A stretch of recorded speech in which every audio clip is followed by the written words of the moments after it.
Hello, everyone, and welcome to our Sustainable Activism webinar with our special guest, Matt Ball from the Farm Sanctuary. And this is Lisa Levinson. I'll be your host tonight, and I'm the Sustainable Activism Director for In Defense of Animals. We're very excited to have everyone on board tonight, and even more excited to have Matt with us. He's a true leader in the animal rights world. I'm going to take a moment and give you some information about him. So for over 2 decades, Matt has been a globally recognized authority on animal advocacy, factory farming, vegetarian diets, and applied ethics. Matt is currently the Director of Engagement and Outreach for Farm Sanctuary.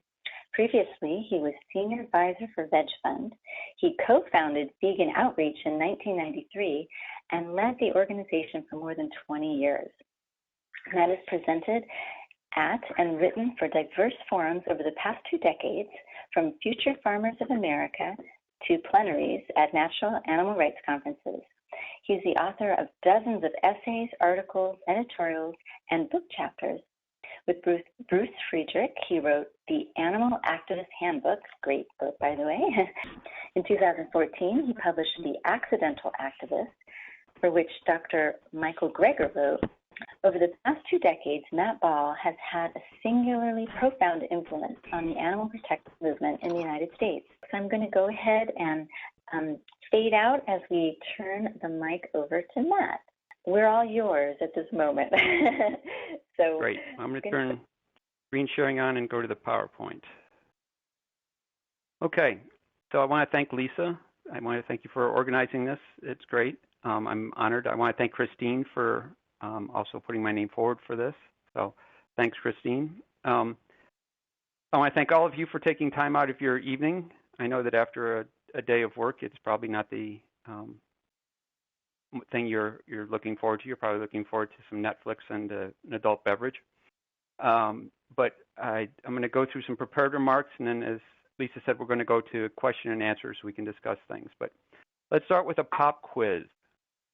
How many vegans does it take to change a light bulb? Light bulbs aren't vegan. But seriously, as I said, I want to spend most of this time doing question and answer so that we can discuss anything that's particularly important to you or things that you would like to ask about or issues you'd like to raise. So I'm going to give some general framing comments, and then we'll get to the discussion.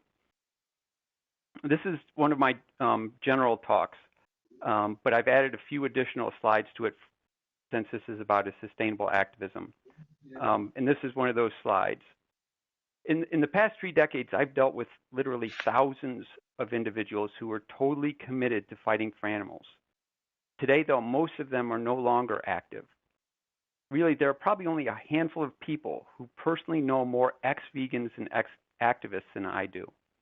Now, there are a lot of reasons for burnout. Here are just a couple: lack of community and a feeling that we have had a lack of progress.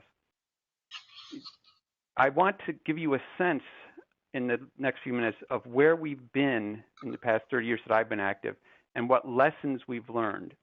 Things aren't always what they seem from our Facebook feeds or from the newsletters our favorite groups send to us. My hope is that by taking a more historical view and really looking at the data, that we can have a realistic expectation of what we can accomplish, and thus we can be more effective and also better able to sustain our activism.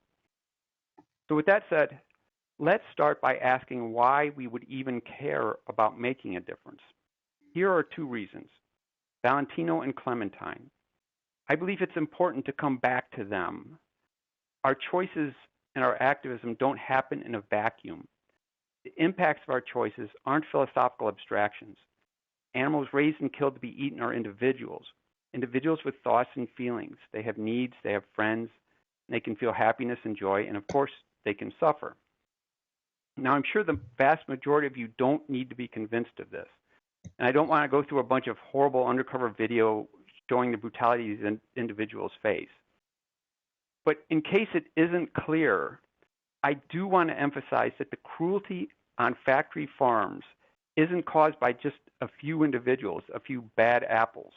It's baked into the system, as shown by this quote from veterinary professor John Webster, that broilers are bred to suffer. They're bred to suffer no matter how well they're treated otherwise. Now, this graphic put together by our graphic designer at Farm Sanctuary shows how chickens have been genetically manipulated so that they can grow 4 times faster than they did back in the 1950s. On his blog, Counting Animals, Dr. Harish Sathu compares this to a human child bred to weigh 500 pounds by the age of 10. And it's important to keep in mind the word child in this equation. When these chickens are butchered after just a few weeks, they're still babies, even though they're far larger than a natural adult chicken. Now, all this adds up to a system of just unfathomable suffering. As veterinary professor John Webster notes here, the single most severe example of man's inhumanity to another sentient animal. Now, given all this, the question, can our choices make a difference, seems silly. Of course our choices make a difference. A lot of people, though, think that in a world of 7 billion people, it is silly to think that one person's choices actually do make a difference. A good friend of mine, Jason Gavrick-Matheny, wrote a scholarly analysis, Expected Utility, Contributory Causation, and Vegetarianism, that was published in a peer-reviewed journal. In that paper, Jason lays out the calculations that indicate our choices supposedly do make a difference. However, I don't know many people who make their decisions based on a utilitarian calculation of weighted probabilities and Bayes' theorem. For example, I stopped eating animals because I realized I couldn't consider myself a good person if I was paying others to raise and butcher animals simply so I could enjoy a taste of flesh. Actually making a difference in the world wasn't part of my thought process. This is a good example of my early days. I was concerned with being right. I wanted to win an argument with a meat eater. I wanted to ridicule meat eaters. I wasn't focused on actually making a difference, actually reducing the number of animals suffering. Contrary to my approach then, Peter Singer took this question seriously in his book Animal Liberation. He was sympathetic to the idea that one person acting alone may very well not make a difference. I can see this now.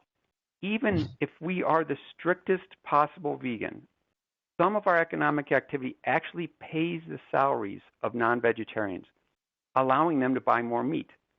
In the end, the only way our food choices could have absolutely no negative impact would be if we didn't exist. So let's set non-existence as our baseline. Can we do better than that in terms of making the world a better place? Let me start trying to answer that by giving you my super short history. When I stopped eating animals 30 years ago, I was simply angry. I wanted to fight with meat eaters. I worried about abstractions and principles and words. I argued about exploitation, oppression, liberation. The single most important lesson I have learned since then is that the irreducible heart of what matters is suffering. Back then, although I was sure I knew everything, I really didn't know anything about suffering. Since then, though, I've developed a chronic disease and experienced times when I thought I was going to die, times when I wished I would die. Back in the 1980s, I didn't take suffering seriously. Now, however, knowing what suffering really is and knowing just how much there is in the world, all my previous concerns seem, well, to put it kindly, they seem silly. Today, I realize our individual day-to-day food choices matter very little compared to the impact we can have with our example, our advocacy, and our donations, as pointed out here by Tobias. He says that what goes into your mouth is less important than what comes out of it. So let me summarize really quickly a few facts and statistics from the past 30 years that can help us actually make a significant difference in the real world. Now, you've probably all seen this graph from animal charity evaluators. If you haven't, the takeaway is that to a first approximation, every animal killed in the United States is a farm animal. Compare that to this, which shows where animal-related charitable donations go. Now, farm animals are the tiny sliver at the bottom right. In short, when we're trying to make a difference for animals, we're working with one hand tied behind our backs because resources are in no way allocated proportionally. The harsh truth is that since animal liberation was published 40 years ago, we've just not done the best job. This graph shows per capita meat consumption in the U.S. While beef has declined, chicken consumption has more than doubled. Given how small birds are, and it takes over 200 chickens to make the same number of meals as one cattle, given how small birds are, this means many, many more animals are dying every year compared to when Peter published Animal Liberation. Now, as an aside, I know we all have a much greater affinity for mammals than for birds. But not only are chickens being killed in vastly greater numbers than cows or pigs, they are suffering absolute horrific cruelty. Now, here's one more piece of bad news. According to lots of surveys, including the most recent one by Faunalytics, the vast majority of people who go vegetarian or vegan eventually go back to eating animals. More than 4 out of every 5 individuals who go veg eventually quits. Now, it would be bad enough to realize that we are throwing away more than 80% of our advocacy efforts. But it is actually worse than that. Everyone who quits being veg becomes a spokesperson against compassionate eating, a public and often loud example against taking any steps that helps animals. Now, this has real-world implications. While our Facebook feeds might make it feel like there's an explosion of vegans in the country, the percentage of people who are actually vegetarian has hardly changed according to the only consistent data set available. It actually declined from 2012 to 2015, although this is all within the margin of error. Now, this is a better way to view it on the full 100% scale, showing where we are relative to the population as a whole.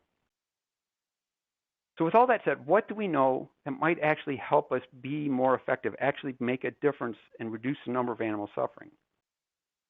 First is the graph from Ben Davidow.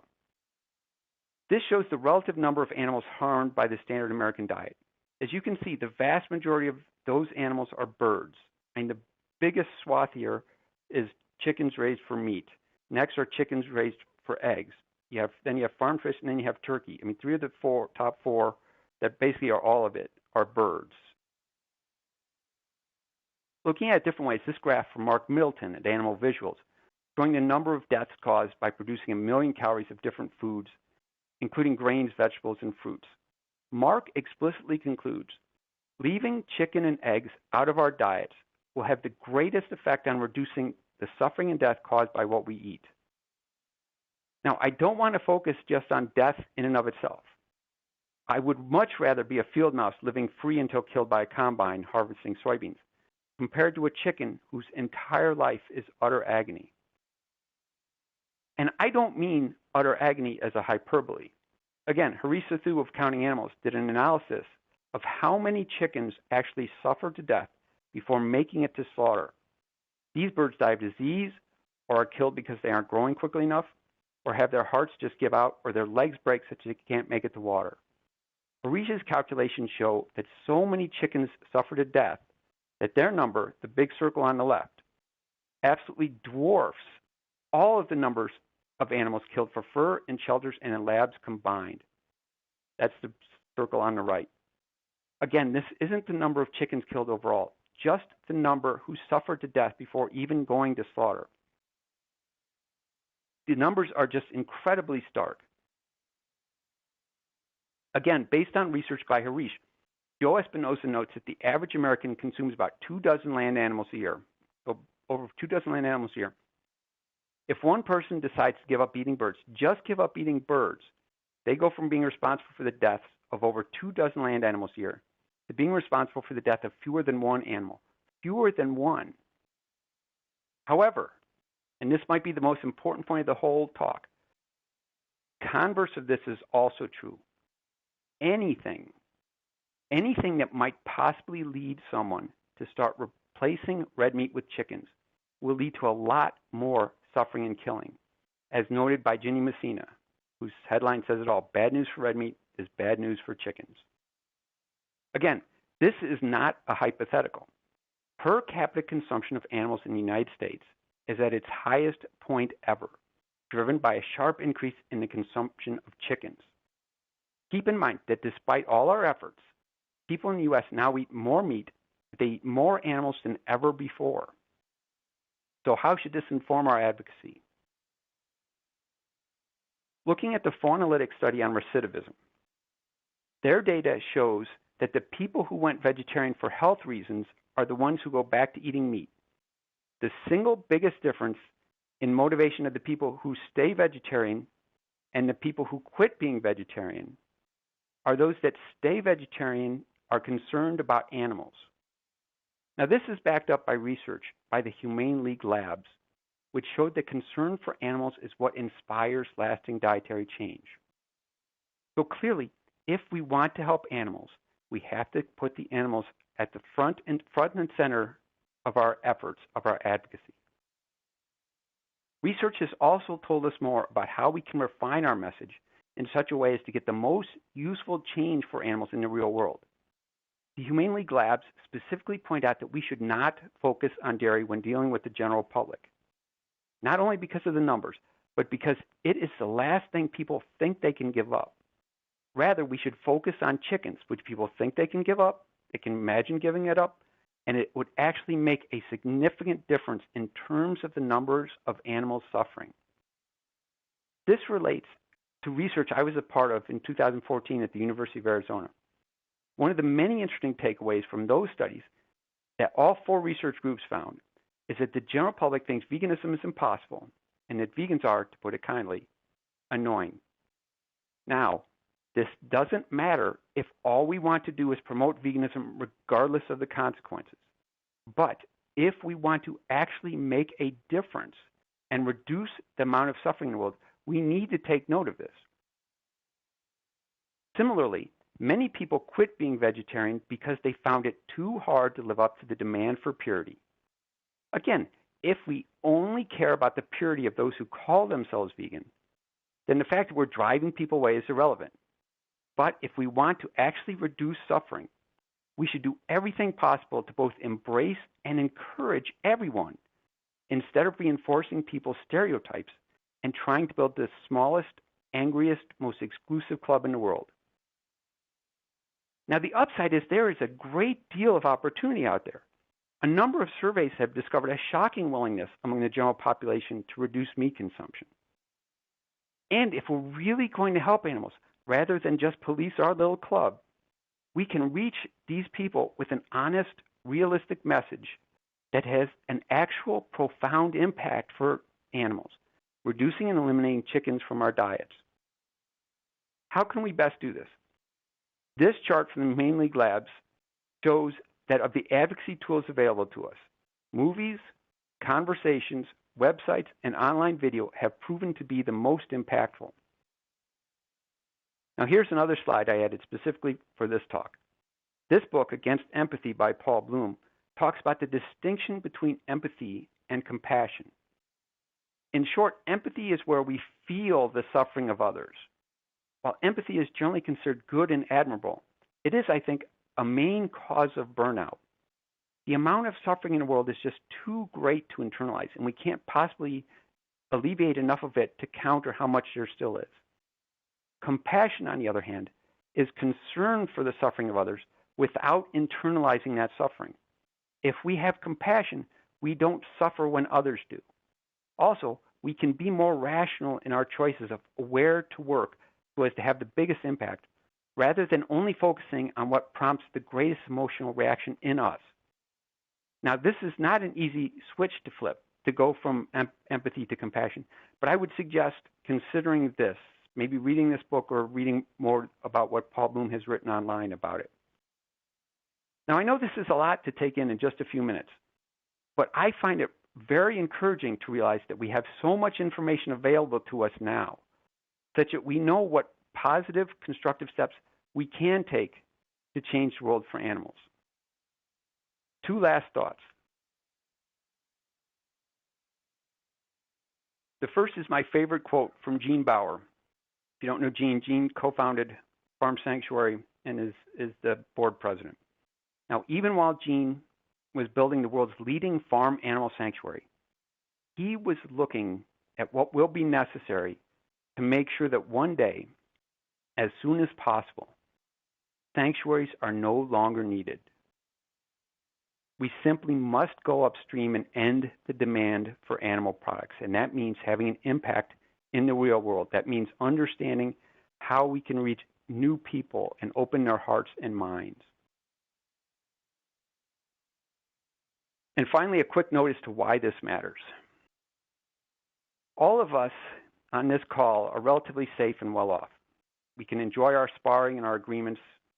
We can enjoy our discussions about who's attacking whom on Facebook and how angry we are about the latest tweet, etc. And I know this is a cliche, but it's true. This is actually a matter of gravest consequence for animals.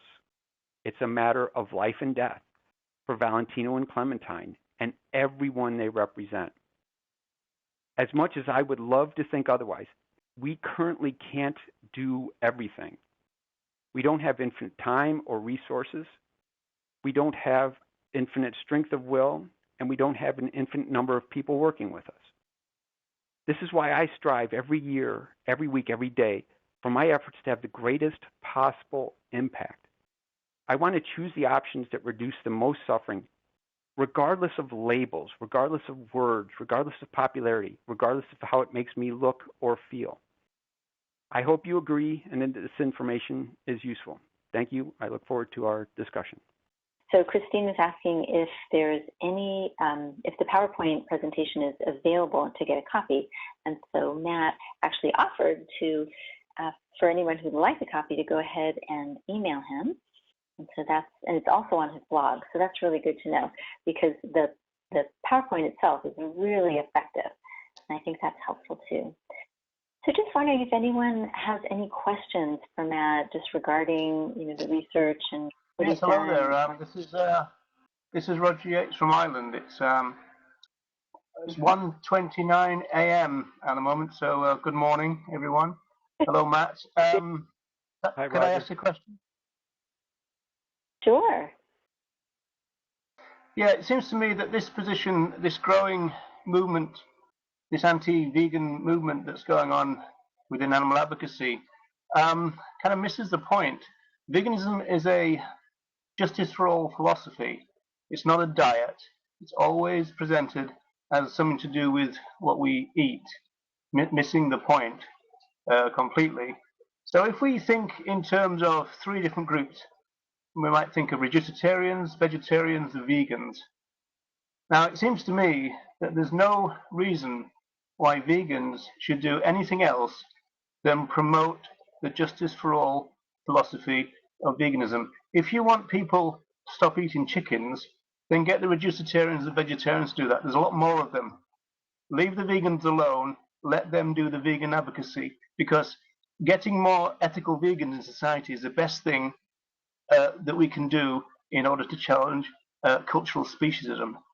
Thanks, Roger. I mean, I understand. I've heard this argument, but I don't care about veganism per se. I care about the number of animals suffering, and the statistics and the history of things that I presented in my talk is what motivates my direction for how I think we can best advocate for animals. The fact that the percentage of vegetarians hasn't changed, and the fact that people think that veganism is impossible, and that the vast majority of people go vegetarian and vegan go back to eating meat.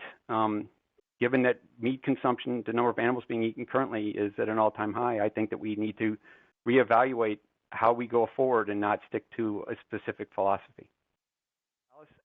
Alistair asks if being a vegan and an effective activist are mutually exclusive. If a person cares about doing the best they can to never exploit other animals, does that necessarily make them a bad activist or ineffective in your view? I think that, having been at this for 30 years, I think that we would all be but animals would be much better off if we didn't talk about if something's vegan, and if we didn't concern ourselves if we are vegan.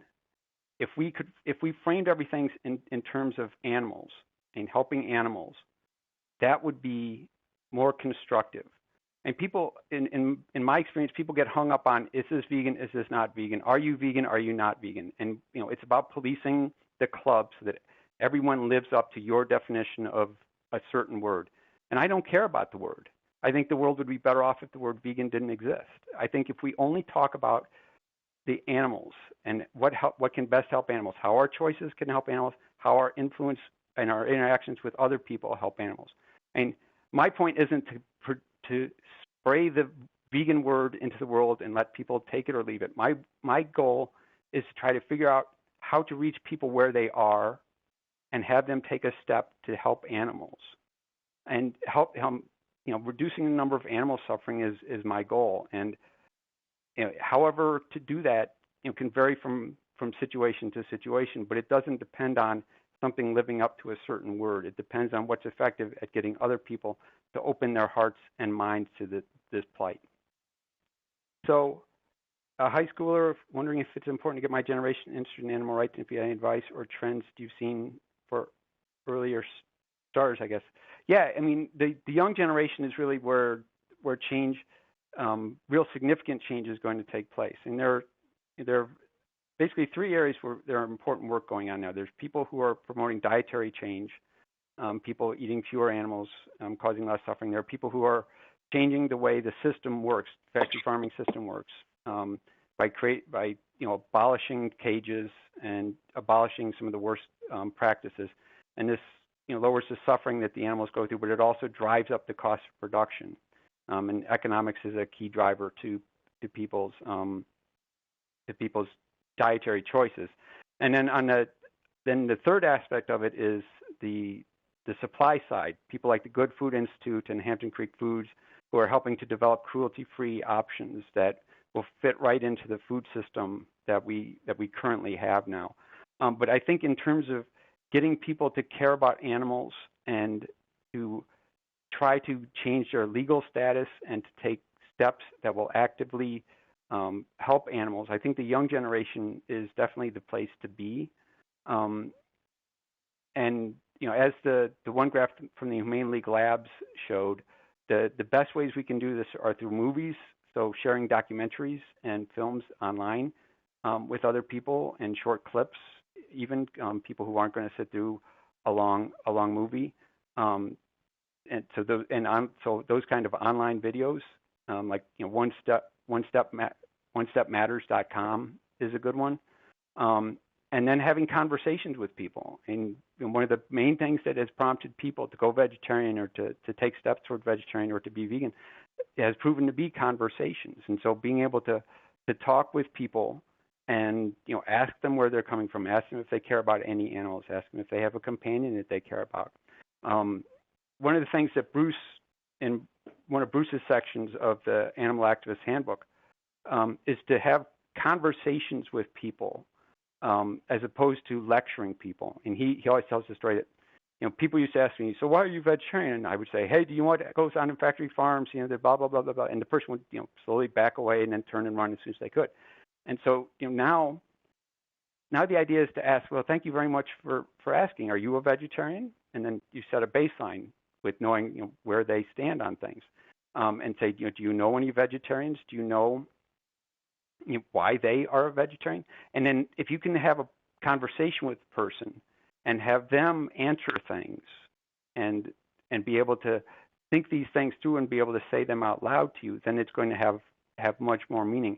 So if you learn more about animal rights and then have conversations with people, or you're in high school, give a presentation in a class and then be able to answer questions, and that's a great way to get more people involved.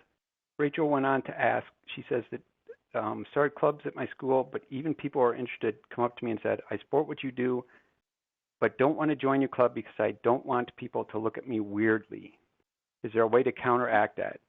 That's a hard question. Everyone's asking hard questions today. But I think that one way to do this is to have the most inclusive club that you can possibly have.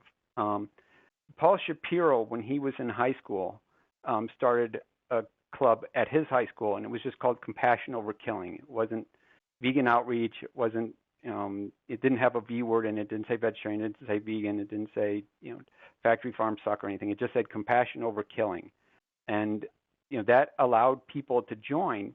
And one of the geniuses of Paul was that he would be super inclusive with people. He wasn't like, you have to be vegan or you're out. You have to do this or you're out.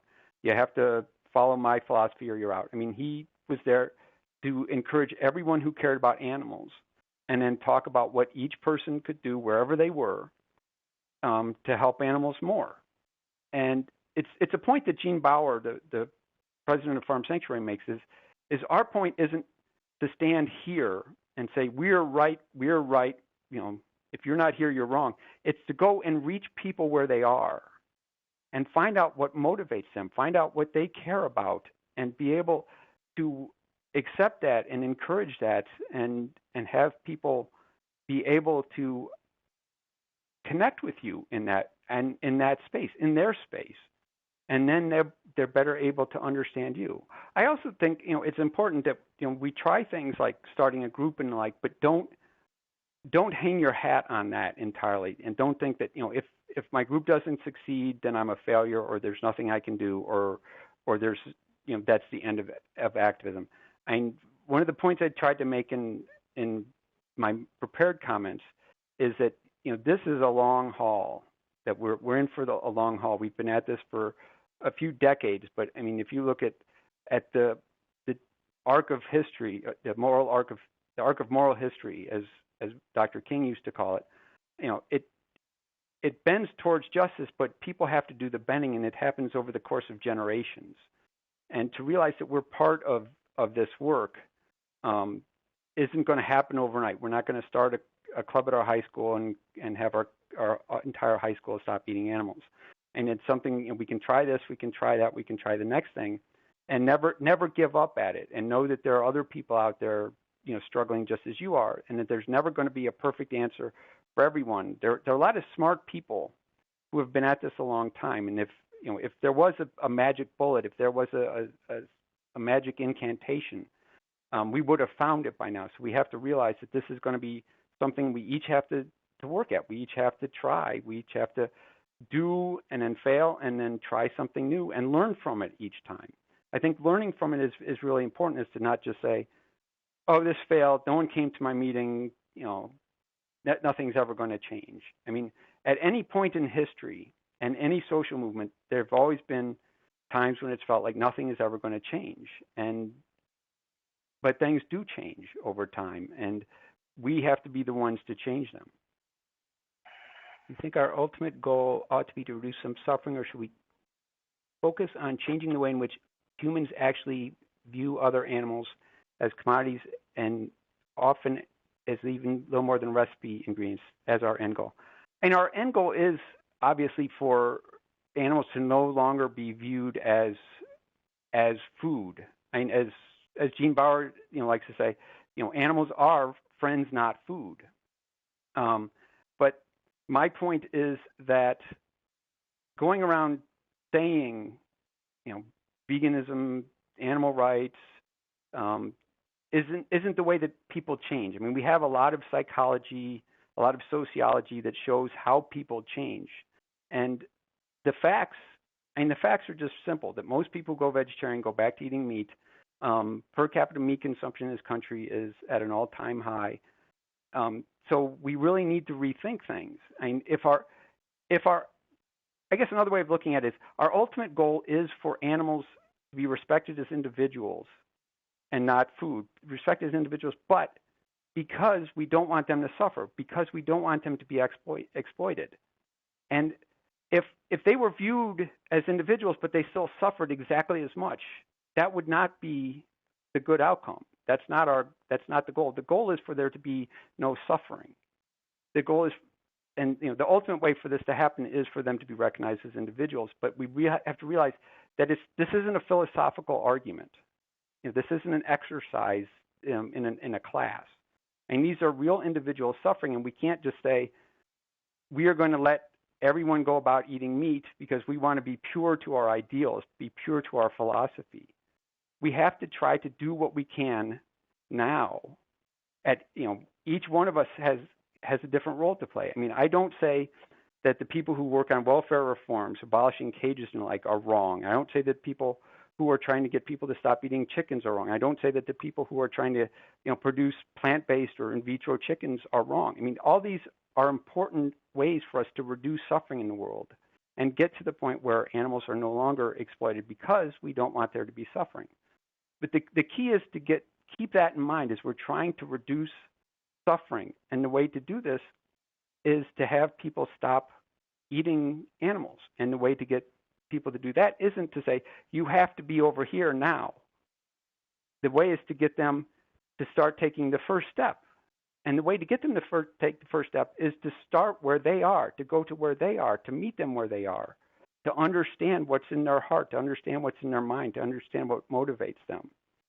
And that's what is important to me, is to try to be as effective as possible at understanding people where they are and not trying to purify everything about where I am. I'm super grateful to Matt for you sharing your perspective with us this evening and fielding some of our tougher questions, but all from people who really care, and that's why we're all here together. So thank you so much for joining us this evening. Thanks to everyone for coming. I can only tell you, I wish there was a clear answer for all these things, but know that you're not alone. I mean, there are a lot of us out here who are doing this, and we all care about you to be successful and to be happy. So you know that.